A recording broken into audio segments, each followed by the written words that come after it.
ఎక్కువ మంది ఏ రెమెడీ కోసం రిక్వెస్ట్ చేస్తున్నారు అని కమెంట్ సెక్షన్స్ అన్నీ చూస్తే ఎక్కువ మంది ఐబ్రోస్ కోసమని అడుగుతున్నారండి.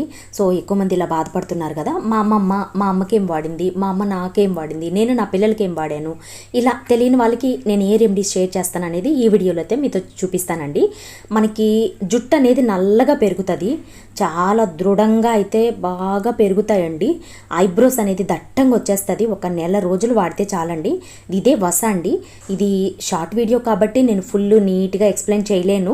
వస అనేది ఇలాగా నుప్పుల మీద, మేము నుప్పులే అంటామండి, నిప్పు అని అనలేను, ఎందుకంటే అది నా అలవాటు పడిపోయాను. నేను నుప్పుల మీద ఇలాగ కాల్చుకొని ఇంటికి వెళ్ళినప్పుడు తీసుకొచ్చుకున్నానండి. అది ఇలా సాదుకొని అప్పుడు నైట్ పడుకోబోయే ముందు ఇలాగా ఐబ్రోస్కి అయితే అప్లై చేసుకోవాలి. మామూలుగా ఇందులో 2 మెథడ్స్ ఉన్నాయండి. 2 కూడా నేను ఫుల్ వీడియోలో ఇచ్చాను. వీడియో లింక్ ఉంది. ఈ వీడియో నచ్చితే లైక్ చేయండి. ఫుల్ వీడియో కూడా లింక్ ఇచ్చాను, చూడండి. Thank you for watching.